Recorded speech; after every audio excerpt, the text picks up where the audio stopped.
You're watching Moontower Soccer's Story of the Week, where Landon Cottam and Jeremiah Bentley discuss this week's most important, consequential, and interesting Austin FC news. All right, let's get into the story of the week. Where should we start here?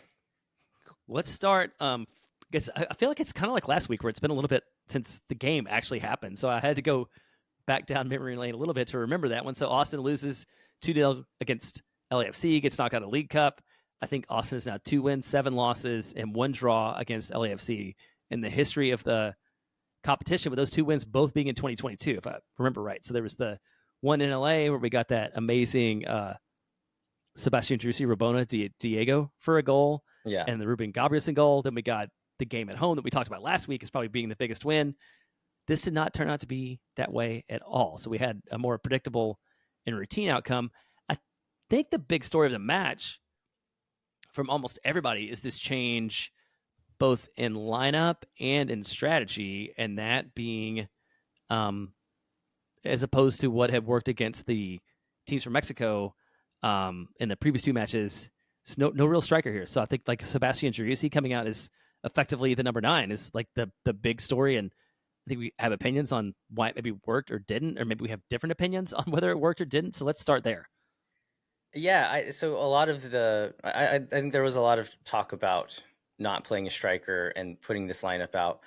And for me, like when I saw this lineup come out, I was fine with it because I thought it signified that we were going to do one thing and we ended up doing a different thing. And so like I did not mind the lineup, but the lineup did not match the tactics we rolled out with.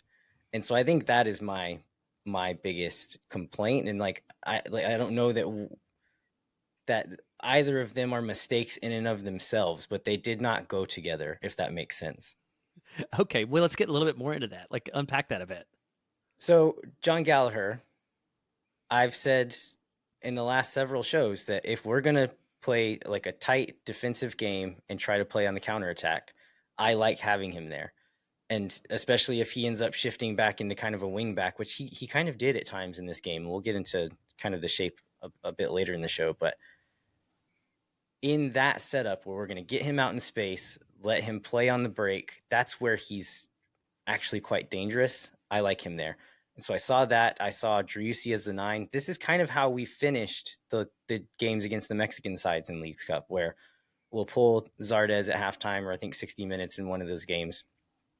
They moved Driussi up high, brought Owen Wolf in, and had Owen and Danny kind of playing the like the counterattack starters, I guess.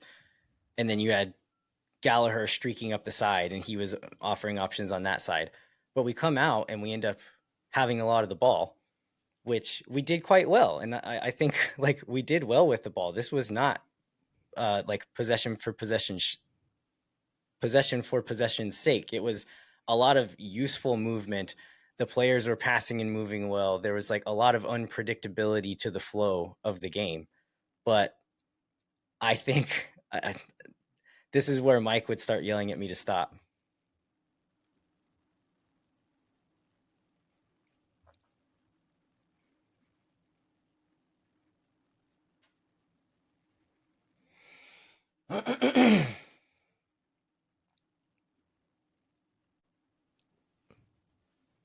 Sorry. No worries. Did you just lose connection? You said I think. Yeah, it just dropped. I'm trying to think of a starting point. You're talking about possession for possession's sake, and this wasn't that. Yeah, so I don't think this was possession for possession's sake, but I also don't think that all of the personnel matched that. And my main complaint here is John Gallagher on the wing if we're playing a possession game. I know most people were saying that Driussi as the striker was the biggest like kind of red flag in this one, but I'll get into reasons why I don't think that was as big of an issue, but having like the second possession ticks over 51% for Austin FC, I want John Gallagher either off the field or playing fullback. I do not want him in the attack. I think my biggest issue, and this is going to be like a vibes based, position on things, but like Jesse Zardes has been the best attacking player Austin has had in the month of July, both against the Mexican teams and against Charlotte. And just to have for him to not start and just play like a different style, a different strategy, just felt like Josh kind of overthinking the game and not going with what has worked before. And that was my biggest issue.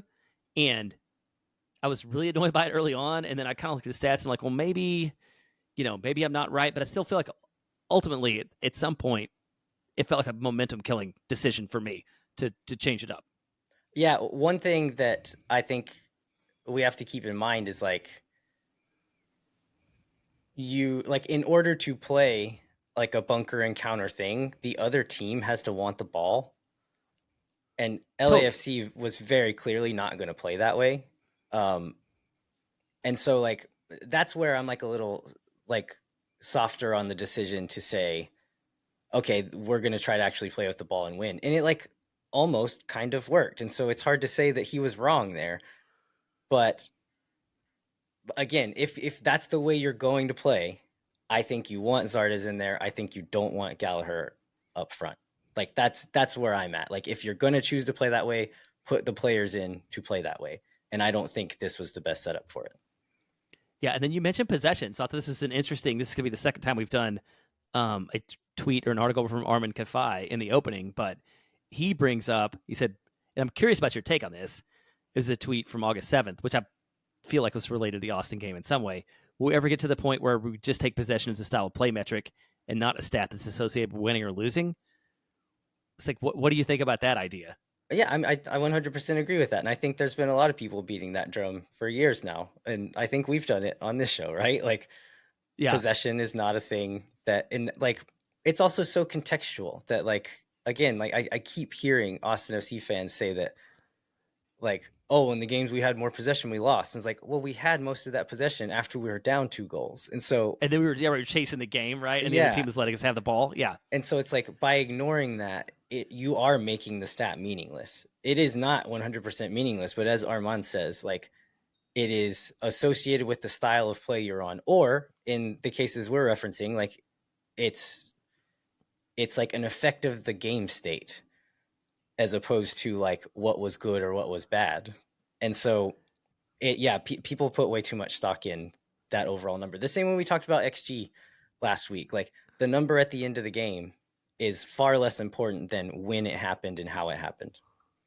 Yeah, we had a little bit of example of that too. Like I think in this game, the XG was relatively balanced. And this is going to go back to the last time we talked about last week when we talked about this. It's like Austin took a lot of shots. Austin took more shots. Austin's shots were not very high quality, other than we'll get like 1 or 2 we'll get into. But we were looking at this chart. There's not a ton of data for Leagues Cup that you can look at, but we found one, and it was very clear Austin. This goes back to what you're talking about. Like Austin was getting a lot of shots and a lot of chances, but they were all kind of weak chances in the final third. They're all kind of from around the outside of the box, like some inside, some out. There was a lot of quality chances, whereas LAFC, with the way they play, obviously enhances this, but they had fewer shots. But like the ones they were doing were much more likely to go in. Yeah, for sure. And like they essentially did to us what we did to Monterrey, and like I'll say, like some of Austin's chances were like, yeah, LAFC did a good job of limiting us to bad shots, and then we also punished ourselves by making poor decisions at times. And we'll get into Bukhari takes a shot at one point that he has no business taking. There's 6 guys in the box, cross it. And so there's like some moments like that too, where like my biggest takeaway at the end of this game was that, like, I'm not saying this is the only thing that matters, but the biggest thing that I came away with was we need a real striker on this team, because we're talking about Jossi Zardes. Like, Jossi Zardes is who we're complaining about here. The guy who we've whined about for 2 years and who Right. didn't score a goal for a year is who we're saying was supposed to save this game for us. Like, that's a problem. Like, we need to have someone better than that if we're going to be a competitive team. And I'm not saying that to wipe away any of the issues with the plan in this game, but it is still true. Like, we have to step up a few positions, and some of these low quality chances become high quality chances when you play with a a high game quality like striker. Yeah. Yeah, absolutely. I think that this is something that will come up just from reading the outline. I think at least twice we'll talk about this position and where it may go. So I think you want to take a break now and then sort of get into the details of the match. Yeah, let's take a quick break and we'll be right back with more Moontower Soccer. If you like this video, you can listen to the full episode at moontowersoccer.com or wherever you get your podcasts.